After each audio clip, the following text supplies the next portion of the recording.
So today I have another episode of Matt's Mailbox where you guys send in your questions and I do my best to answer them. So as always, if you'd like to get your question answered in the next episode, don't forget to leave those in the comment section below. So jumping straight into the questions, the first one today comes from Adam Lake and he asks, what further weapons would you like to see in future DLCs? So I've picked this question because this is a topic I've wanted to talk to you guys about for quite some time.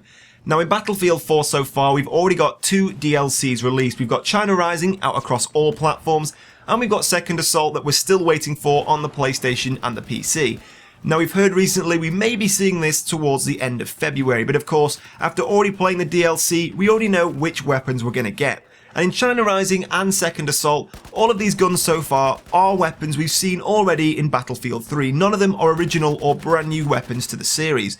Things like the MTAR, the MP7, these are all guns we have seen before. So the main thing I want to talk to you guys about here is hopefully in future DLCs, seeing some actual brand new weapons we've never seen in Battlefield before. So I have a small list of weapons here that we haven't seen in Battlefield 3 and that I would love to see implemented into Battlefield 4.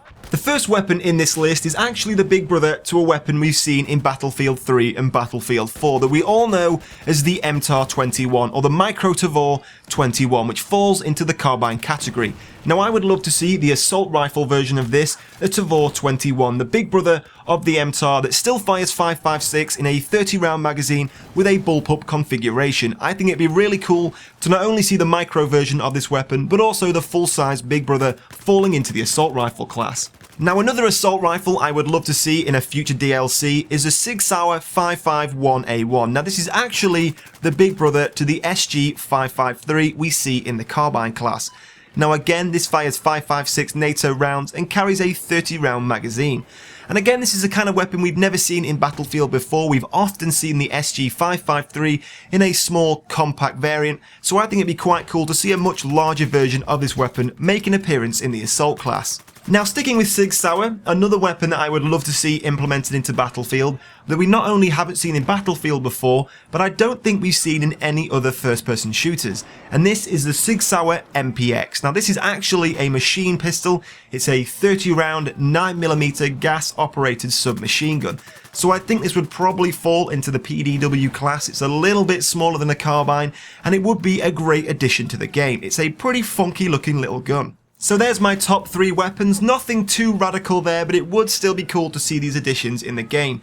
The weapons we do have at the moment, as I've said before, are practically all weapons we've seen in Battlefield 3, so it would be cool to see some brand new weapons to the series we've never seen before. Now the second question of the day comes in from Blue Praetorian and he asks, would you rather have Battlefield 5 continuing with the Modern Warfare theme, or would you prefer to see a 1942 or 1944 theme? Now this is something I have spoke to you guys about before. I've always told you how much I do love historical based games. I love Battlefield Vietnam. I've even done an entire video on how much I would love to see a World War II themed DLC. But with Battlefield 5, I'm pretty much certain it's gonna stay with the modern day theme. If they were gonna do something with the Second World War, I don't think it would be in the Battlefield numbered series like Battlefield 5, Battlefield 6.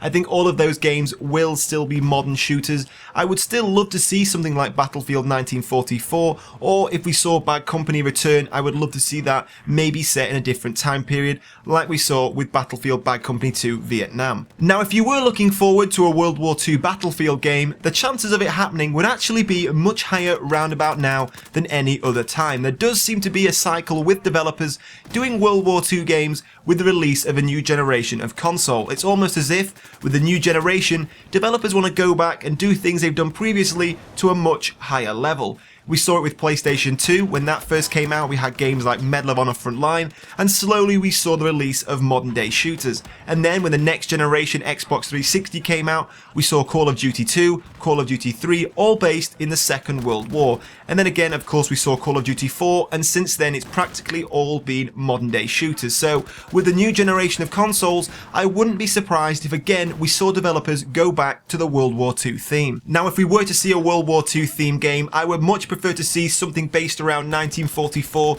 with the British and the American invasion of Normandy. With World War II games recently, we seem to see a lot based around the Pacific theatre of war between the Americans and the Japanese, so going back to Normandy invasion, which we haven't seen really since Call of Duty 3 or Medal of Honor Frontline would be really cool to see on the next generation of consoles. But that's all we've got time for this week. I hope you did enjoy the episode. If you did, don't forget to hit like, it does help me out a lot, and leave all your questions and comments for the next video down below. But in the meantime guys, thank you for watching, and I will see you soon.